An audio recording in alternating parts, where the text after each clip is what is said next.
Sean ustedes bienvenidos a otro podcast más de Sin Meridiano. Mi nombre es Eric Hoy. Estaré con ustedes un ratito platicando de muchos temas. Como saben, aquí platicamos mucho de creatividad, de comunicación y liderazgo.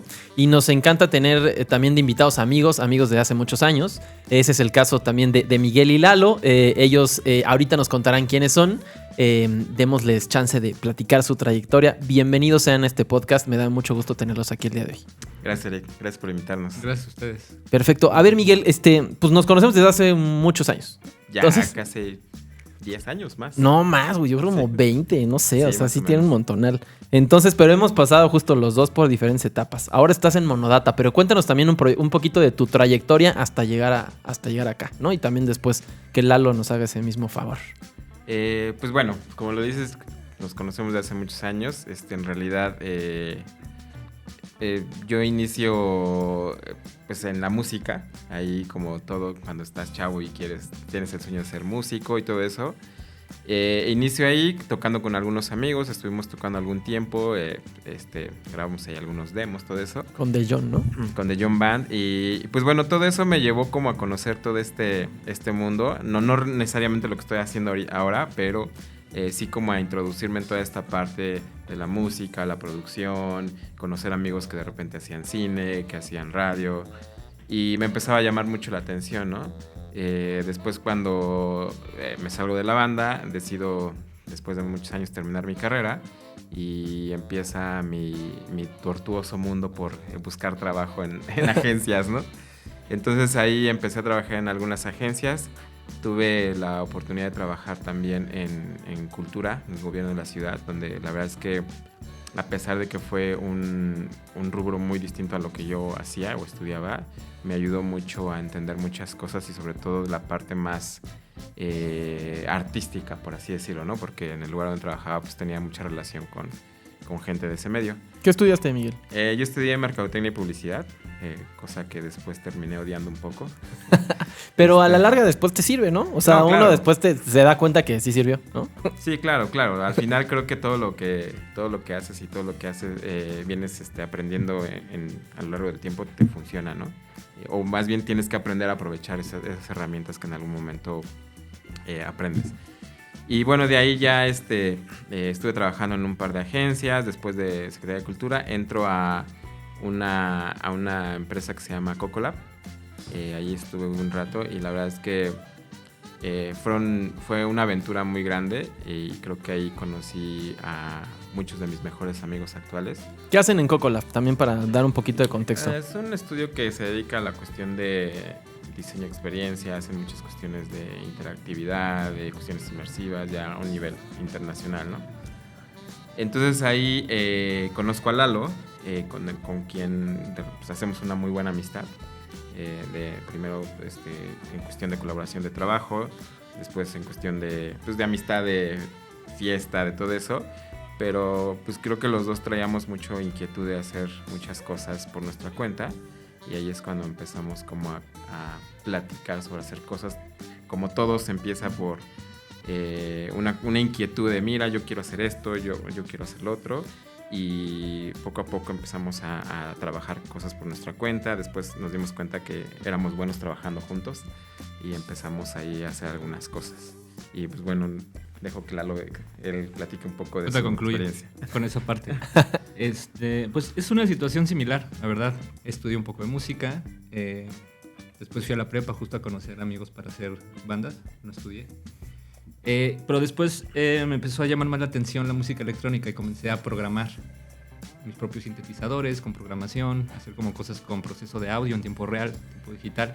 Entonces me salí como de toda esa parte de hacer música. Estuve hasta mis 30 años, que fue en el 2009, 2010.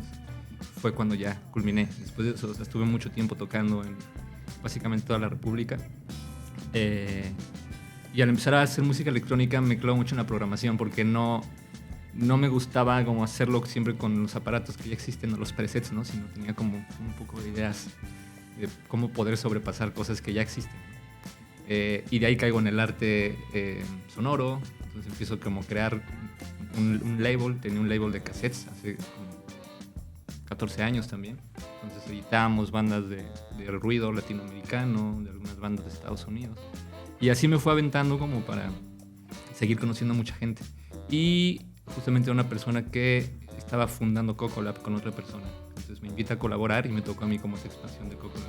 Justo ahora ya es una empresa internacional. Yo desarrollaba los sistemas interactivos, programación, montaje, o sea, fue como ir creciendo. Ahí conozco a Miguel.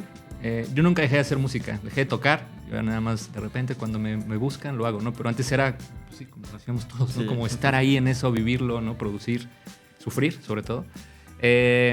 Y que nada se materializara, ¿no? Básicamente, como es la música en casi todos los... Como a todos nos pasó. Como a todos nos pasa, ¿no? Y como, sí, ¿no? Que tienes un éxito que de repente ya es efímero y... O sea, dices, ya la armé y 3 segundos después ya no la armaste. Sí, y es así. Pero la pasión nunca se fue, se quedó ahí. Yo sigo haciendo música, sigo haciendo exploraciones sonoras. Toco cuando me invitan, pero ya no ando detrás ahí. Bueno, en ese paréntesis conozco a Miguel. Nos conocemos en Cocolab y... ¿Tú qué parte hacías, Miguel, en esa parte? Yo estaba en Cocolab, estaba en la parte de producción y entré muy raro porque entré en la parte de comunicación, que fue muy raro, no sé por qué me invitaron a la parte de comunicación. Después ya me integran a la parte de producción y management y la verdad es que ahí fue cuando dije, esto es lo que quiero hacer. Sí, empezamos a colaborar justo como lo hacíamos con la música, pero empezamos a hacer como... Mike organizaba unas tocadas de techno con otro amigo que tiene, Dan, y el Get Institute y así. Y nos daba como la cosquillita de hacer cosas en tiempo real interactivas, ¿no? Como visuales. Entonces empezamos a colaborar haciendo cosas para fiestas de techno, pero cosas interactivas, o sea, visuales que fueran interactivos. De repente hicimos unas proyecciones que las controlaba el público, no había VJ, ¿no? O sea, el VJ era el público. Entonces, tú lanzabas un Twitter, un hashtag y los visuales cambiaban, ¿no? Y bueno, los visuales cambiaban con el audio y demás, ¿no? Eso me parece increíble. Entonces empezamos haciendo este tipo de cosas. Luego hicimos instalaciones lumínicas que también eran todo con programación. Show control. Y las cosas nos salían bien. Entonces empieza a haber como una necesidad de crear más. Digamos que en ese momento la escala era menor. O sea, es decir, una fiesta electrónica, digamos que tenías menos responsabilidad. ¿Así se sentía o no? ¿O en qué sentido también en el sentido de queremos hacer cosas más grandes o cosas...? En mi caso no, siempre ha sido con la intención de hacer las cosas bien. Gran parte por la frustración de la música. Ahora que es ya con el trabajo digo, wow, las cosas se materializan como de una manera como más, son más tangibles, ¿no? Con la música soñamos demasiado. Digo, éramos muy jóvenes. Sí, no, y yo creo que ya con toda la experiencia que traíamos, tanto uno como otro, justo el tener esa plataforma de que fuera de nosotros, era como, güey, vamos a hacer esto, vamos a, ¿por qué no hacemos una instalación lumínica de esto, no? ¿Por qué no hacemos una experiencia interactiva donde la gente pueda hacer esto? O sea, fue como empezar a desfogar inquietudes y justo ese querer desfogar lo llevaba a querer hacerlo bien. O sea, la responsabilidad era más porque justo cuando tú haces algo que te gusta y algo que quieres hacer, tratas de hacerlo lo mejor que se pueda, ¿no? Porque ya no es tu trabajo, ya no es alguien que te está contratando, sino es algo que tú realmente quieres hacer. Y nos dimos cuenta, como dice Lalo, que lo hacíamos muy bien, ¿no? Lo hacíamos bien a pesar de la precariedad, porque sí había precariedad, porque pues, no había mucho presupuesto, no contábamos con el equipo suficiente. Entonces, de esa forma, pues, nos empezábamos a adaptar a lo que había y tratábamos de hacer lo mejor que se podía con lo que había, ¿no? Entonces nos dimos cuenta que éramos capaces también de poder resolver cosas muy buenas cosas con pocos recursos, ¿no? Y creo que es mucho de lo que ha permeado ahorita en Monodata, que nos enseñó mucho a poder resolver de forma inmediata o con los recursos que tenemos para poder llegar a buenos resultados. Claro, y ahora sí cuéntenme, ¿qué es Monodata? Bueno, Monodata actualmente se dedica a todo lo que es diseño de experiencia interactiva en tiempo real. Ya a estas alturas ya nos dedicamos a producir, a conceptualizar, a diseñar y obviamente a la solución de la parte tecnológica, ¿no? Pero en un inicio solamente estábamos enfocados en la parte del desarrollo tecnológico, ¿no? O sea, crear herramientas para, por ejemplo, este tipo de experiencias, ¿no? Pero tu fuerte es la producción, ¿no? Igual. No, pero ya después nos empezamos a dar cuenta que si empezábamos a integrar más cosas, empezábamos a justo aprender y a crecer más como estudio, ¿no? todo lo que hacen o todo lo que yo he visto que hacen me parece realmente muy artístico, ¿no? Y al final a veces tiene propósitos o incluso, bueno, no incluso, más bien es pagado por efectos comerciales, ¿no? Entonces, ¿cómo combinan ustedes dos esas cosas, no? Veo que justo la pasión siempre es muy importante en lo que uno hace, ¿no? Y entonces meter esa pasión en los proyectos pues es básicamente lo que los diferencia de lo que sea, ¿no? Sí, pues es como todo, o sea, siempre tienes como cierto nivel en donde puedes meter tus ideas, en donde tienes ciertos constraints, donde no puedes meter tantas ideas, pero siempre tratamos de llegar con el lado como creativo, porque es algo como que ya traemos, ¿no? Como por la misma música. Hace unos meses se acercaba un cuate y nos preguntaba, ¿pero de dónde sacan la inspiración? No sé, pero pues casi nos preguntaba que cuál era el hashtag. Y yo, no, es que es algo que hemos traído desde antes, ¿no? O sea, como la formación que hemos traído también. O sea, también tomé yo clases de fotografía. Cintia, que es otra parte importante, que no está aquí en la mesa, pero ella también hace como el diseño de experiencia. Ella viene más como la parte... ella estudió arte, también estudió otra carrera de pedagogía. Entonces, ahí es donde complementamos todo, ¿no? O sea, como la parte del arte que todos traemos, la parte técnica que yo traigo con la parte medio artística de Cintia, la parte de producción de Miguel. Y afortunadamente hasta este día hemos podido hacer lo que hemos querido. Eso es lo padre, ¿no? Porque de repente llegamos como con ideas ahí medio abstractas o no tan abstractas y a los clientes les ha gustado mucho, ¿no? Entonces, hasta ahora no ha sido un problema la parte de la creatividad. A veces nos han dejado ser hasta ahora, ¿no? Hicimos una instalación ahí para una develación de una marca de autos y literalmente hicimos lo que quisimos. Hicimos una estructura como con 200 luces programables afuera del World Trade Center. Y sí, casi nadie lo entendía, pero al final se veía súper bien. Pero se veía bien linda. Sí, la verdad, y Sí, le la gustó verdad. mucho al tipo que vino de Hong Kong y todo. Y dijimos, ok, sí le está gustando a la gente como nuestras ideas. Claro, como les decía, justo en este podcast hablamos de procesos creativos y sí me interesaría saber justo cómo, más allá de que son una gran mancuerna ustedes tres, ¿cómo llegan a ese proceso? ¿Hay una lluvia de ideas? ¿No hay una lluvia de ideas? De repente justo sale una idea y de ahí se desprenden todas las demás. Y luego después es cómo es la bajada técnica, ¿no? Porque una cosa es una idea y otra cosa es cómo le hacemos. Tú hablabas justo de que a veces hay más recursos, a veces hay menos recursos. Entonces hay una parte creativa también muy importante. ¿Cómo resuelves eso con el recurso que tienes? Entonces cuéntenos un poquito ese proceso, ¿no? Creo que esta parte de venir de la resiliencia de la música te enseña a, de cierta manera, a ser autodidacta y a buscar los medios y las formas, ¿no? Yo creo que los tres coincidimos en que la formación, que en este caso yo, la verdad, soy muy honesto y yo digo que Lalo y Cintia son más artistas. Yo soy más como un admirador del arte que me gusta acompañar y producir. Yo la verdad no me considero artista, pero admiro mucho a las personas que hacen arte. Pero justo, no, pero tú sí has hecho. Entonces, a lo que voy con esto es que esa parte nos ha ayudado mucho nos enseñó mucho a ser como muy autodidactas, ¿no? A buscar las formas, a investigar, a no quedarte solamente con lo que el canon te dicta o te dice, ¿no? Porque muchas veces conocemos gente que viene de academia, de escuela y te dice, es que el librito dice de esta forma. Pues sí, pero tal vez a veces el librito no va así, ¿no? Entonces, justo cuando, hablando de los procesos, pues también es una cuestión que hemos venido aprendiendo, ¿no? Hemos venido aprendiendo de los lugares anteriores en donde estuvimos trabajando, de buscar nosotros nuestros procesos. Por ejemplo, a mí me gusta mucho, ahora que empezamos con esto de Monodata y que empecé a tener como más relación, me gusta mucho mencionar que me sorprende mucho la metodología, cómo trabajan los programadores.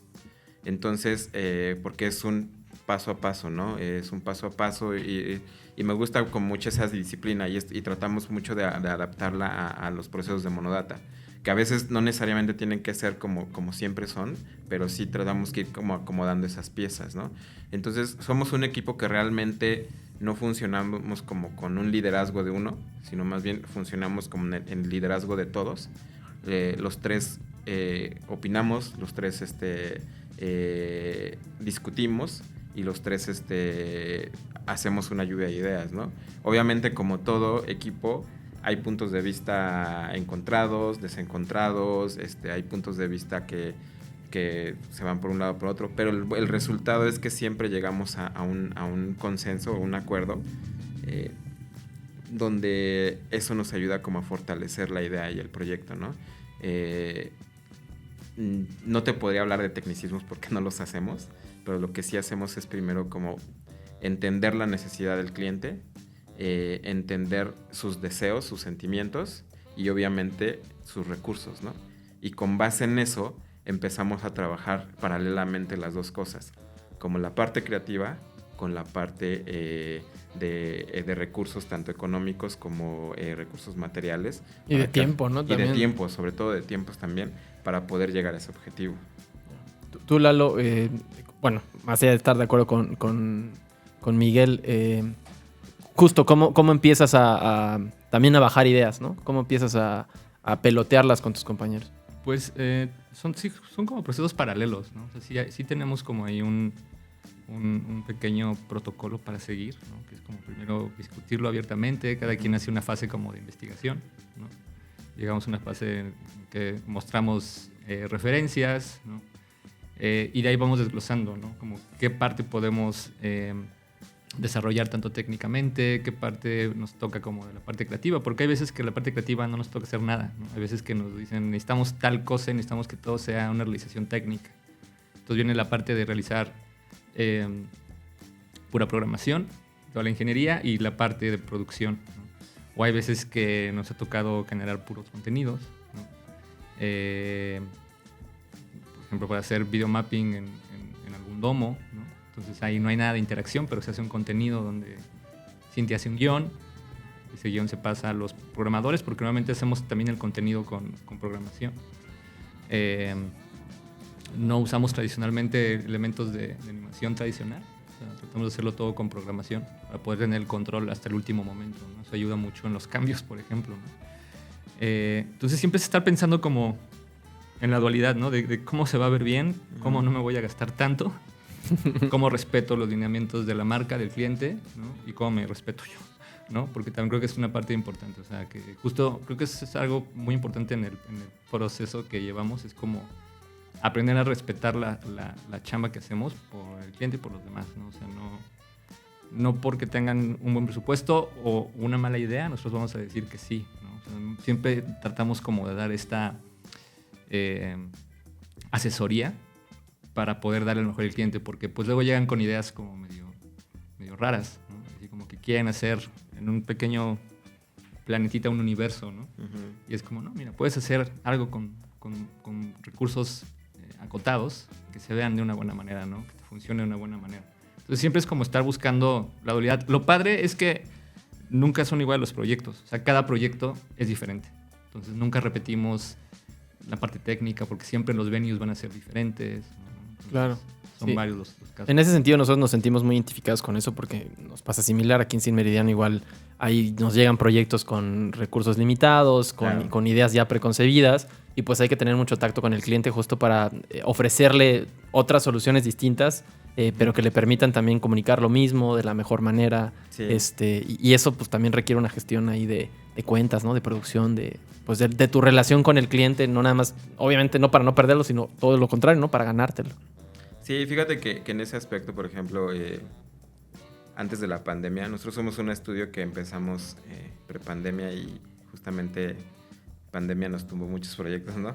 Pero era muy chistoso porque antes de la pandemia y cuando íbamos a visitar a los clientes o ver proyectos, les hablábamos de cuestiones interactivas, cuestiones en tiempo real, visualizaciones de datos. Nadie nos entendía nada.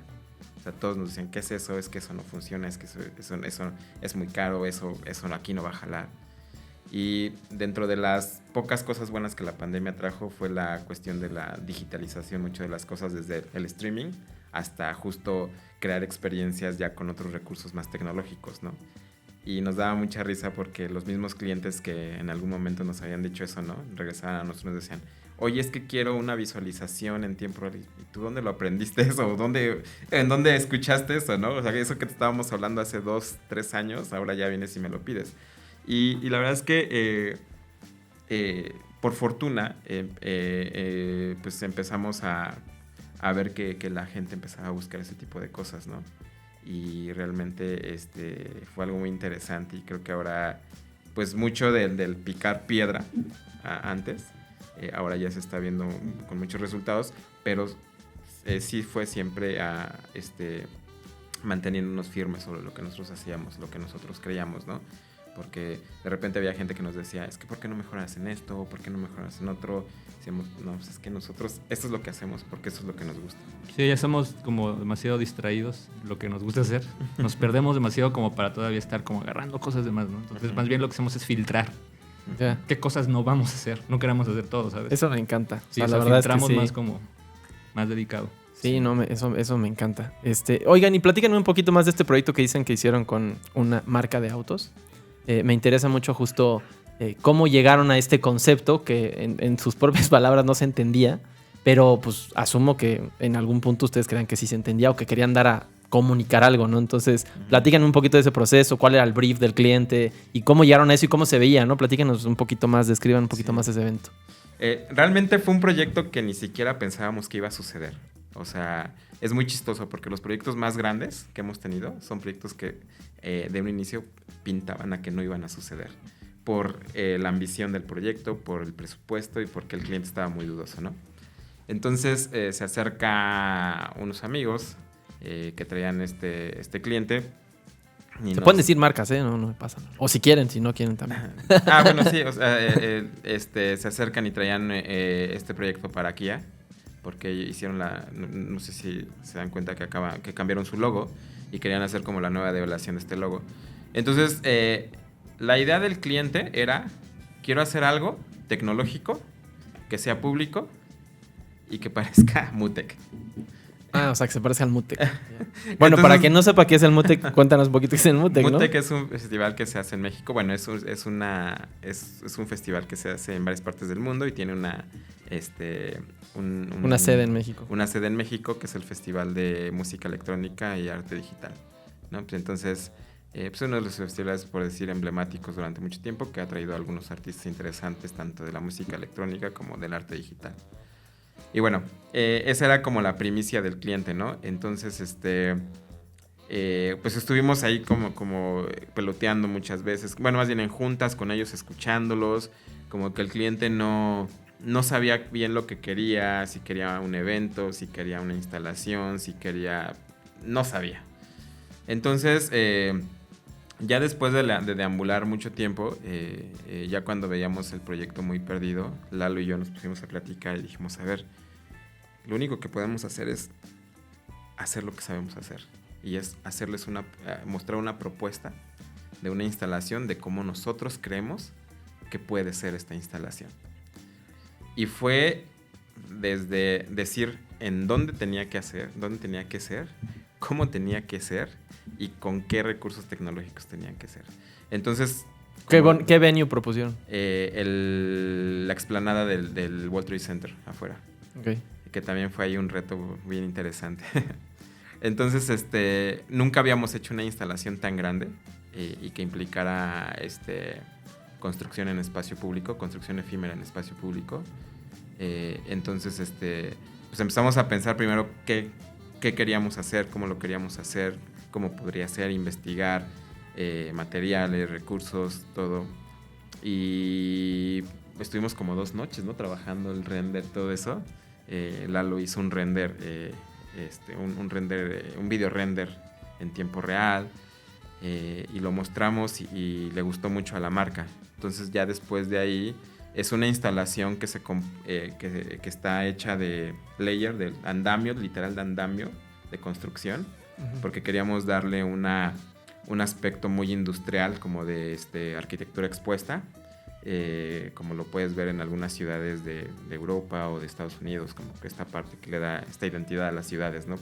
Sí. Entonces hicimos como un túnel en donde al entrar tenías suspendidos, eran 20 cuadrados o rombos que estaban conformados por iluminación, parecía que estaban flotando en el espacio, y que a través de inteligencia artificial, que la alimentábamos con muchas imágenes de la marca, se construía un show, ¿no? Un show que cambiaba todo el tiempo, que era como un orgánico, ¿no? Como si la pieza viviera sola. Entonces la pieza tenía 2 momentos, esta parte en donde era como un stand-by, donde estaba construyéndose a sí misma a través de la inteligencia artificial, y una pues, que es el clásico show de develación para que luego, ¿no? Pues entonces le presentamos esto a la marca le encantó con dudas porque decía, ¿y si lo van a poder hacer? Y nosotros decíamos, nosotros también en el Y ustedes se lo preguntaban a sí mismos, ¿no? así mismo, Y pero lo nosotros podremos siempre les hacer. decíamos a ellos, obvio que lo vamos a poder hacer, tenemos toda la experiencia del mundo. Y después se volteaban a ver y dije, mierda, ¿no? ¿Cómo hago esto? Y ya después ahí empezamos a trabajar toda la parte creativa. ¿Qué tiempo? Mes y medio, ¿no? Ujú. Mes y medio. Mes y medio para idear, programar, Producir. instalar. Obviamente, si quieres, después te platicamos cómo vamos conformando los equipos de trabajo. Conformamos un equipo un poco grande. Fuimos como, ya con gente incluso de producción y montaje, fuimos como unas 120 personas. Pero ahí es donde entra Sin, que nos ayuda mucho con la parte de conceptualización y la parte de crear el guión. Porque una cosa es crear un guión para un video, ¿no? Pero crear un guión para que un programador entienda cómo van a ser los momentos, la narrativa y todo eso, es un trabajo un poco difícil. Bueno, ahí dejo a Lalo que explique toda esa parte.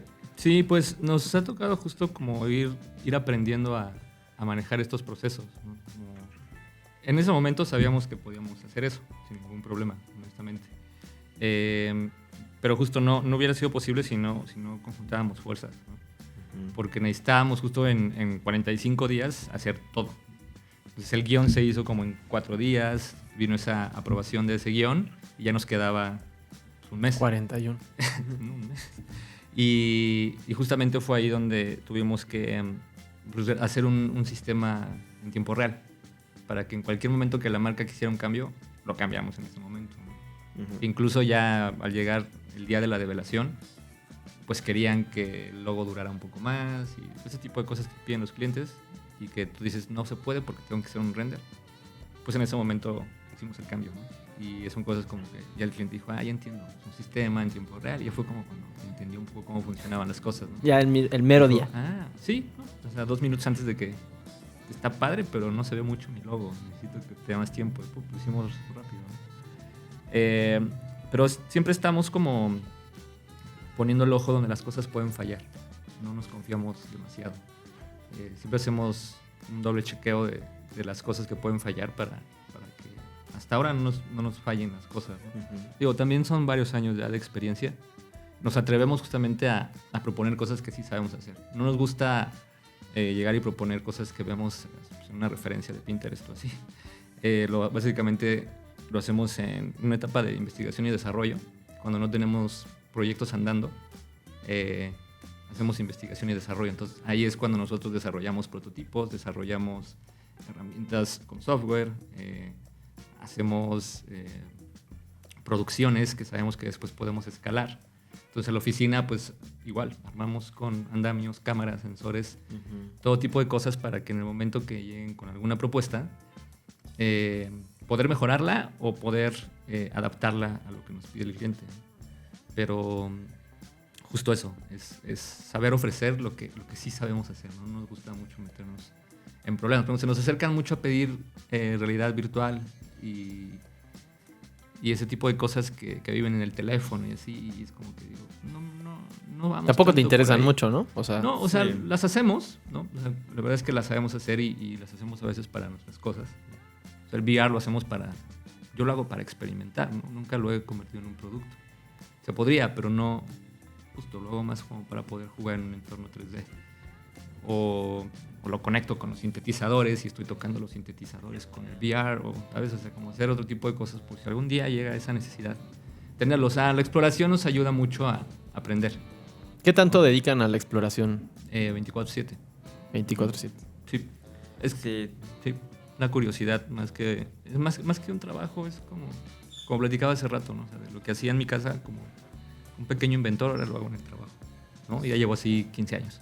Entonces, Sí, realmente yo creo que pues todo el tiempo estamos, Lalo y yo y Cintia también estamos así como mandándonos, o sea, salimos de trabajar y de repente nos mandamos un mensaje, ve esto, oye, ya viste que pasó esto, oye, ya viste que cambió esta tecnología, porque al final pues no lo vemos como un trabajo, lo vemos como pues, Una forma de vida. pues sí, una forma de vida, lo que nos gusta hacer, el lugar en donde siempre quisimos estar, ¿no? Yo creo que los tres concordamos en eso, es el lugar en donde siempre hemos querido estar.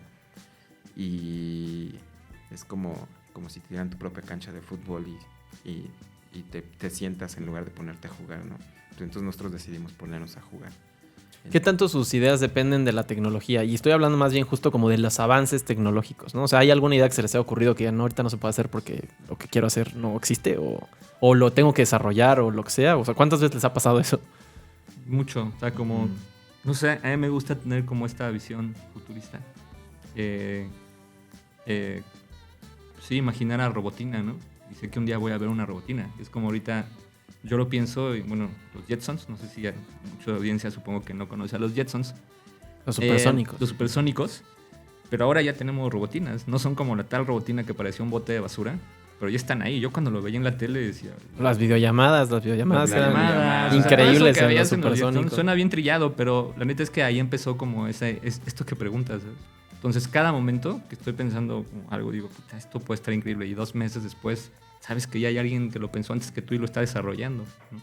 Entonces, creo que esa parte de llegar siempre primero a ese tipo, la investigación y llegar primero, nos ha ayudado mucho a que las cosas que están ahorita en el boom, nosotros ya las investigamos y les llevamos un seguimiento de investigación ya de años.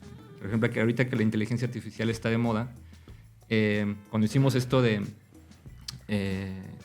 Kia, pues estos sistemas de entrenar modelos de inteligencia artificial, de conversión de texto, imagen, eran apenas cosas que se estaban desarrollando en universidades, ¿no? Entonces nosotros hicimos esa investigación, nos atrevimos a desarrollar con proyectos beta, prototipos, ¿no? Pero nos adelantamos un poquito. Y eso hace el día de hoy que llega un cliente y nos pide hacer algo con inteligencia artificial que está de moda, ya lo sabemos hacer. Entonces estar pensando un poco en el futuro, casi siempre. Eso ayuda mucho como a decir, no soy el único y algo que había pensado lo ha pensado alguien más, ¿no? Y se está desarrollando. Sí, Lalo hablaba hace rato un poco de que siempre pensamos en la catástrofe antes, ¿no? Siempre así de que si hay un proyecto, siempre pensamos todo lo malo que puede pasar. Justo, no como algo fatalista, sino como qué podemos hacer si sucede. Y creo que es lo mismo, ¿no? Siempre estamos pensando qué viene. ¿Qué está sucediendo? Porque si nosotros no lo estamos investigando ahorita, alguien más lo va a hacer. O sea, claro. Alguien más ya lo está haciendo. Y de hecho hay alguien más que ya lo está haciendo, ¿no? Muchos más. Los chavos que están saliendo de la universidad que nos van a alcanzar en 2 años, ¿sabes? Sí, exacto. O sea, corre tan rápido la tecnología que... ¿Cómo hacer ese chequeo de a prueba de fallas? Por ejemplo, aquí en Sin Meridiano, justo antes de entregar un material, por decir algo, tenemos una cosa que se llama las 5 R's y son 5 chequeos distintos por 3 personas distintas. Para que así, o sea, no haya burradas de andar mandando al cliente algo que tiene un type o un cuadro en negro, cosas así. Yeah. Desde cosas muy básicas hasta cosas de contenido, ¿no? Entonces, ¿ustedes cómo hacen ese chequeo? O sea, agarran a alguien así, a ver, córrete la experiencia. Pues, ¿cómo le hacen? ¿No? Lo dicta mucho la fase del desarrollo de software, ¿no? Como te comentaba hace rato, Mike, la parte de estructurarse y llevar las cosas como el desarrollo de software, como con ese control, como el control de versiones, ayuda mucho saber en dónde estás parado, ¿no? O sea, tú tienes una versión beta, tienes una versión beta que se está desarrollando, un pre-release y un release, ¿no? Entonces, todas esas fases tienen una prueba. Entonces, nosotros hacemos... No hay nada que salga del estudio si no lleva un momento de test, ¿no? Se testean... Cuando se termina de programar o en el desarrollo, se está todo testeando en tiempo real para checar problemas, bugs, contenidos, ¿no? O sea, de repente cada vez que se hace una versión, se están checando los contenidos de nuevo si todo coincide. Se está checando si en la parte de la ingeniería se está realizando toda la parte de la programación. Si en la parte de la producción va avanzando también de la misma manera. Entonces, esta parte de llevarlo todo como si fuera un control de versiones de software nos ayuda mucho porque son metodologías que ya ocupan todas las empresas ahora. O sea, no es que nada más lo hagan. Se dieron cuenta que llevarlo de esa manera es bastante práctico porque la visión de los programadores es muy pragmática. Entonces, no les gusta dar vueltas. Siempre va a ser binario, sí o no. Entonces eso ayuda mucho a resolver muy rápido. ¿Tú eres más programador, más músico o más artista? Bueno, el músico pues, teóricamente será artista, ¿no? Lo que hago ahora más es el desarrollo de tecnologías y programación, ¿no? Pero es como una mezcla de todo eso, ¿no? Y también busco ser una parte humana. Tener tiempo para tener un poco humano, ¿no? Está bueno, ¿no? La verdad es que la conciencia es importante, ¿no? O sea, porque si no luego te vuelves Sí. una máquina y cosas Ayer leía justo una frase del creador del lenguaje de programación, que es C++, que es uno de los lenguajes como más complejos y más robustos en la industria. Y decía que le daba risa como muchos principiantes, muchos trainees viven para la programación, viven para el código, viven para específicamente lo que hacen con ese pedazo de código. Y decía que estaba mal, que busques más cómo ser humano, cómo buscar la relación humana, porque al final la programación siempre va a tener una respuesta lógica, ¿no? Y la vida no. Entonces creo que es tratar de nivelarlo todo, ¿no? Hay veces que me gana y lo que hago ahorita más en mi vida es programar. O sea, incluso no esté trabajando, yo estoy programando, porque es abrirte como muchos mundos, ¿sabes? Y estás pensando en eso, ¿no? En cómo vas a hacer, qué cosa. Sí, y muchas veces son en un aspecto creativo. Vamos creando justamente prototipos que son un poco más, no tan sí técnicos, pero que van más hacia lo creativo. Cómo poder trabajar con sistemas de partículas, ¿no? Cómo podemos hacer para escanear a una persona y después meterla y que sea un avatar dentro de un juego que hacemos nosotros, ¿no? Entonces todo el tiempo se está haciendo ese tipo de cosas, ¿no? Hacemos de repente como mini talleres internos en el que pues, de repente Mike se pone a programar o yo me pongo a hacer como cosas de producción, o sea, todos nos ponemos a hacer ese tipo de cosas en los tiempos libres o cuando no lo llamo tanto tiempos libres, creo que es parte del trabajo, o sea, no puedes llegar siempre a solo producir. Toda esta parte de estar jugando todo el día es un playground básicamente, nos ayuda a poder como tener esta Sí, eso que dices me gusta diversidad. mucho. Sí. Oigan, ¿y cuál es el proyecto que más les ha gustado hacer? O sea, de estos que han hecho en los últimos años, ¿cuál dicen? No, este nos salió increíble y nos divertimos un montón. Pues yo creo que todos, o sea, todos porque lo que nos ha dado cada proyecto es la oportunidad de aprender. La oportunidad de aprender algo nuevo, de reinventarnos, redescubrirnos y sobre todo la oportunidad de colaborar con distintas personas, ¿no? Porque realmente es muy interesante de repente buscar un perfil, ¿no? Por ejemplo, necesitas hacer algo, necesitas un programador. Tienes muchos programadores, pero sí necesitas como saber el programador, uno, que te resuelva la parte técnica y dos, que sepas que tiene el perfil para ese proyecto, ¿no? Sí, es lo mismo con el animador Con y el con el animador. ilustrador, Ujú. porque también pues trabajamos con animadores, ilustradores, gente que desarrolla Guionistas, experiencias, investigadores. Entonces, es siempre como tratar de Sí, de decir... es como jugar con piezas de ajedrez y empezar a colocarlas y decir, ahora este aquí, este acá.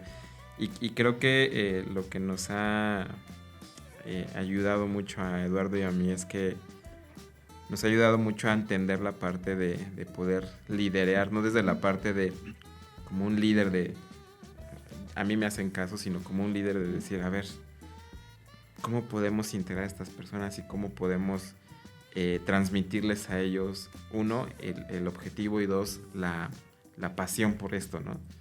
Y hemos tenido la fortuna de trabajar con gente muy, muy interesante y como muy apasionada también con lo que hace, ¿no? Entonces es interesante ver cómo se comunica cuando tenemos las juntas de equipo donde estamos todos. Es bien interesante escuchar la perspectiva del programador con la del diseñador, con la del guionista, con el animador. Con Todas la son del distintas, productor. ¿no? Son distintas y de repente cada uno tiene una opinión, un sentimiento y como que tú tienes que estar cachando todo para decir, a ver, esto es lo que funciona, ¿no? Entonces, bueno, regresando un poco a la pregunta que decías, todos los proyectos han sido, yo creo que todos los proyectos que hemos tenido nos han gustado y nos han apasionado de una forma y todos nos han dejado un aprendizaje para el siguiente, ¿no? Y hablando más de un público, o sea, del público al que fueron dirigidos esos proyectos, ¿cuál es el, entre comillas, por eso digo que hay un público más exitoso? O sea, el que tal vez visitó más gente, o el que tal vez la gente habló más de él, o el que tal vez hubo más notas de eso. ¿Tienen idea o no tienen idea? Los leads, sí, los leads como siempre, ¿no? Sí, hacemos a veces nuestras propias herramientas, también podemos saber cuánta gente interactuó, por ejemplo, ¿no? Ok. Llevamos una métrica que también luego los clientes piden. Ok, sí está padre tu sistema interactivo, pero ¿cuántas personas? ¿No? Digo, pues no te voy a hacer un cálculo, pero te voy a decir realmente cuántas sí fueron las que interactuaron, ¿no? Que es lo que normalmente uno hace, proyectar leads, ¿no? Las agencias y demás. Van a ir 5 millones de personas. Yo no te garantizo que van a ir 5 millones, ¿no? pero sé que sí te voy a decir exactamente cuántas sí interactuaron con el sistema o cuánto tiempo estuvieron ahí, ¿no? Entonces de esas métricas, o sea, ¿hay alguna que les dé más satisfacción? O sea, porque justo, ¿no? Ustedes hacen las cosas también para que la gente las disfrute, ¿no? Es que entonces, es diferente porque, por ejemplo, nos ha tocado hacer cosas para domos, ¿no? Donde la gente se tiene que sentar. Entonces llena una sala como de cine con un domo así grandísimo. Y pues está padre, ¿no? Porque es como si metieras a alguien a ver tu película. Está muy chistoso, ¿no? Espacio público, pues básicamente es de paso. La gente pasa, interactúa con tu pieza y se va, ¿no? La olvida o le saca una foto o se la lleva en el corazón, ¿no? O sea, puede haber proyectos que hacemos para museos. Entonces, cuando es un museo y es una exposición temporal, pues es como diferente el flujo de personas, ¿no? Recientemente hicimos una pieza artística que estuvo en el Festival OFMX, que es un festival internacional también de diseño, arte y demás. Y pues ahí justo nos tocó, creo que es de los que más me ha gustado, porque es como... es el público más joven y el que está como explorando, ¿no? Entonces, la curiosidad justo de que la gente se te acerca a preguntar cómo se hicieron las cosas o a felicitarte, o sea, eso es como lo más padre, ¿no? Más padre que el dinero. El dinero es padre, pero cuando recibes eso, está como chido. Pero pues te digo, también ver a alguien así acostado viendo lo que hiciste en el domo, o estar interactuando como sacando fuego porque te estás moviendo o ciertas cosas, dices... Yo creo que más bien, nosotros lo medimos de esa forma, ¿no? Por ejemplo, mencionas ahorita la que tuvo más impacto, la que tuvo más difusión. A veces no nos fijamos tanto en eso, nos gusta observar a la gente, ¿no? Por ejemplo, nos gusta observar justo una persona que entró a una proyección que hicimos en un domo y quedó así de wow, sí me transmitió, o sea, ver el rostro de que sí lo hiciste viajar a ese mundo que esperaba, y tal vez pueden ser o que no esperaba, ¿no? O también, que no esperaba, ¿no? Puede ser una, o puede ser 5 o 5, puede ser todas, pero justo ver esa satisfacción de la gente de que estás creando o generando algo en ellos, es eso, ¿no?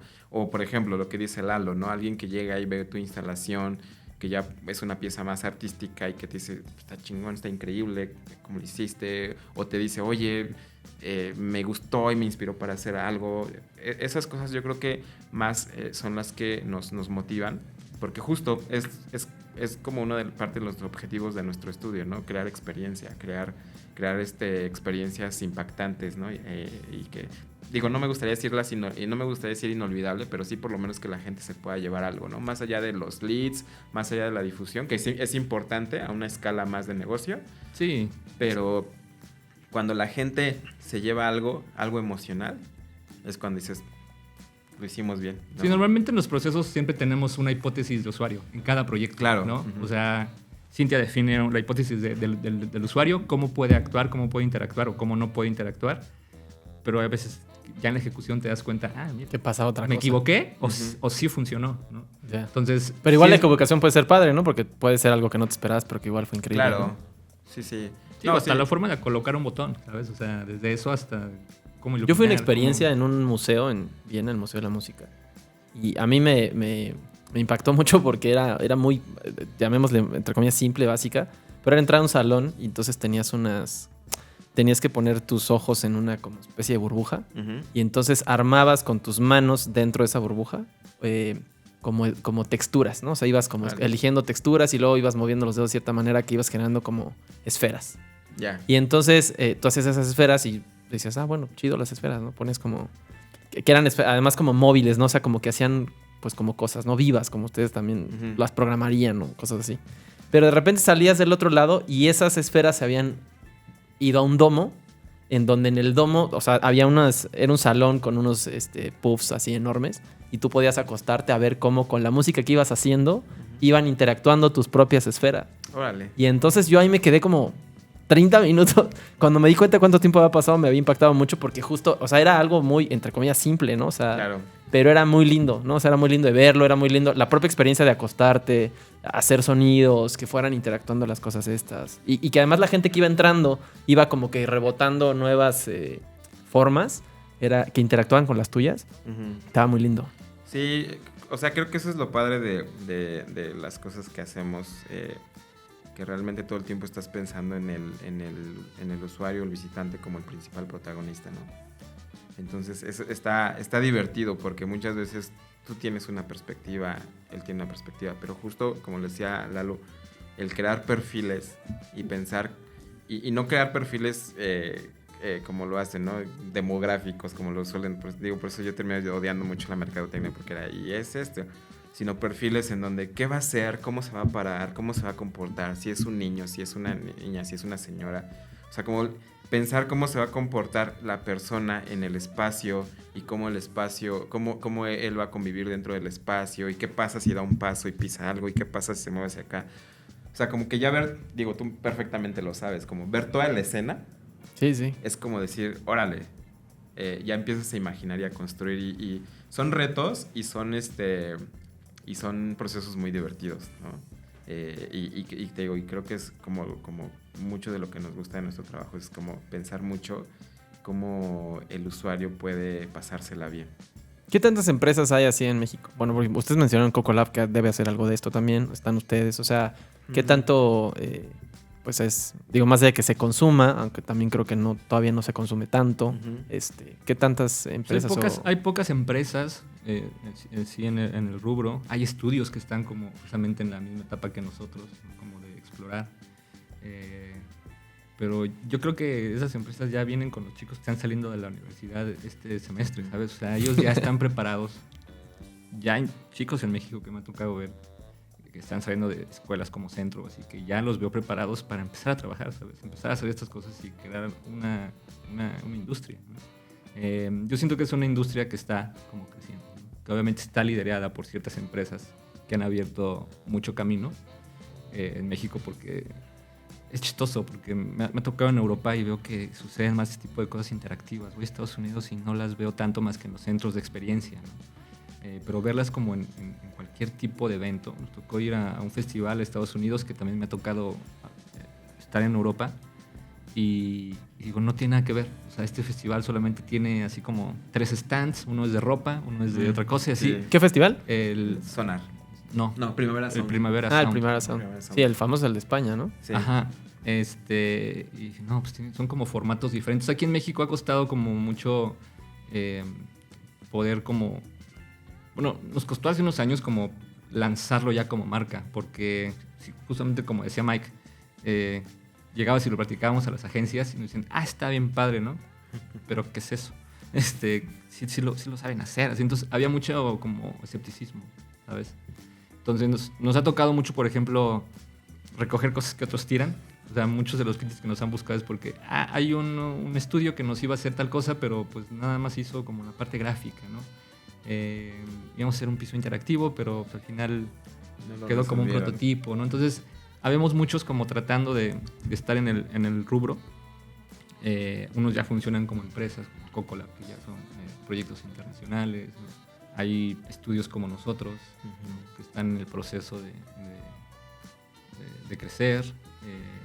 Y hay muchos jóvenes, justamente, lo que me pasa a ver, por ejemplo, es que ahorita en festivales pues, no contratan a un estudio para hacer esta parte de los visuales, sino son la gente más joven que está estudiando, ¿no? Que está explorando con el arte, que está explorando con eso, que pues están haciendo visuales para cualquier festival en cualquier parte del mundo, y eso se me hace súper interesante, ¿no? O sea, que más bien la gente que viene atrás es la que va a posicionarse en los próximos años, ¿no? Y nosotros vamos a pasar a ser como pioneros. Pero pues es parte de todo, ¿no? O los empleadores. O los empleadores. Sí, ¿no? pasa algo pues la verdad es que es algo muy padre, como lo dice Lalo, es una industria que está creciendo, pero no solo en la cuestión de estudios empresas, sino por ejemplo, hay muchos estudios a nivel internacional que están contratando ya gente de México, ¿no? Gente que trabaja a distancia o gente que se los llevan, por lo mismo que menciona, ¿no? Que la verdad es que hay gente muy preparada, o sea, en México hay gente muy preparada. También muy talentosa, ¿no? Justo con eso mucho que talento, ¿no? Lalo tiene un par de amigos que ya están en Europa desarrollando cosas muy, muy padres, con estudios ahí muy buenos. También tenemos muchos buenos amigos que empezaron con nosotros en algunos trabajos y ahorita ya pues son de los mejores programadores o incluso son están haciendo mentorías ya para estudios o empresas muy grandes. Entonces, sí es una industria que está creciendo demasiado. Es una industria que, si en un inicio, como lo decíamos anteriormente, se veía como, lo rarito o lo experimental, creo que ya en un par de años, y no muy lejanos, ya va a ser el pan de cada día.